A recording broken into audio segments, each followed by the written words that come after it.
ठीक है, आप प्रसन्न हैं। विशाल जी, श्री हरिवंश गुरुदेव, आपके श्री चरणों में कोटि कोटि नमन।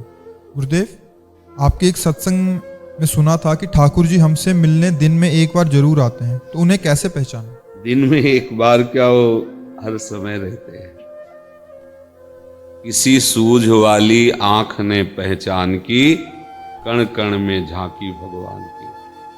जब तक शरीर राग है, शरीर के भोगों में सुख है, तो आपको वस्तु, व्यक्ति, पदार्थ दिखाई देगा, समझना।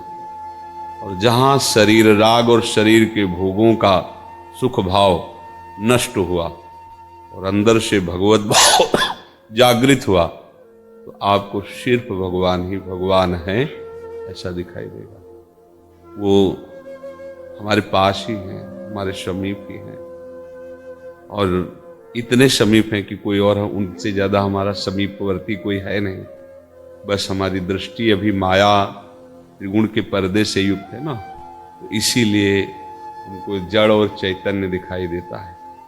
नहीं तो भगवान को खोजने की जरूरत नहीं है। जाको मनमोहन दृष्टि परे, सोत भयो सावन को आंधरो, सूझत रंग हरे ही हरे। जैसे सावन में कोई अंधा हो जाए तो उसे 12 महीना हरा ही नजर आएगा, ऐसे ही जड़ चैतन्य कछु नहीं दीखत, जित दीखत तित श्याम खड़े, ब्यूहल बिकल संभार न तन की, घूमत नैना रूप भरे।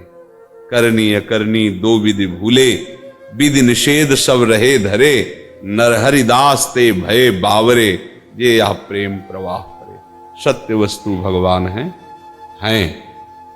बस वो जो है को हम नहीं देख पा रहे, यही माया है। और जो नहीं है वो सत्य दिखाई दे रहा है, यही माया का चमत्कार है कि नहीं है पर दिखाई दे रहा है, और है पर दिखाई नहीं दे रहा। इसी माया को हटाने के लिए भक्ति है, बहुत सामर्थ्यशाली है। अगर हम प्रभु का नाम जप, प्रभु की सेवा, प्रभु की आराधना और स्वसुख वांछा छोड़ें, जो हम भोगों में सुख लेने की वृत्ति रखते हैं, यही वृत्ति अंधकार है, यही वृत्ति मल है। ये वृत्ति जो ही हटेगी तो निर्मल मन हो जाएगा। मन का मल है वासना, नाना प्रकार के भोगों में सुख खोजना, यही मल है। कामना ही मल है, भोगों की सुख बुद्धि मल है। और जब तक मल है तब तक फिर दर्शन नहीं होगा सब। मल हटा, ममता मल मर जाए, जर जाए। जहां नष्ट हुई ममता, कामना नष्ट हुई, तो आपको फिर सोचना नहीं पड़ेगा कि प्रभु हैं क्या, वही नजर आएंगे। देखो गोपीजनों को सोचना थोड़ी पड़ा, जित देखो तित श्याममय, अपने प्रीतम को ही देख रहे, वही है, सत्य वही है। गोस्वामी जी को दिखाई दिया, जड़ चेतन जग जीव जत सकल राम मैं जान। हमें तो नहीं दिखाई दिया, क्योंकि हम संसार में सुख भोग रहे हैं, तो हमें जड़ चैतन्य दिखाई देगा, अच्छा बुरा दिखाई देगा, स्त्री पुरुष दिखाई देगा, उत्तम अधम दिखाई देगा। यह है माया। और जहां भक्ति होती है, भक्ति का चरम अवस्था का फल यही है कि सर्वत्र अपने प्रभु को भक्त देखता है। तो खूब नाम जप करो, श्री जी की सेवा करो और सत्संग सुनो, और कोई भी गलत आचरण संसार में जो निषेध किए गए वो ना होने पाए। गृहस्थ धर्म में वो गृहस्थ धर्म के अनुसार जो है भगवत प्रसाद स्वरूप मानकर, भगवत सेवा मान करके उन्हीं विषयों का सेवन करो जिसे शास्त्र विधान करता है, और जिसे निषेध करता है वो कभी नहीं करे। तो धीरे धीरे हृदय निर्मल होगा, निर्मल जन मन सो मोहि पावा, प्राप्त हो जाएंगे, भगवान दिखाई देंगे, वही सब रूपों में ऐसा अनुभव में आ जाएगा। कठिन इसलिए लगता है कि हम इतने देह अभिमानी हैं, इतना हमारा भोगों में राग है कि ये सब बातें केवल लगती हैं, ऐसा लगता है कैसे हट पाऊंगा। शुरुआत तो कर दे। जवान कभी थकनी नहीं चाहिए, राधा राधा राधा राधा, हर कार्य करते हुए राधा वल्लभ।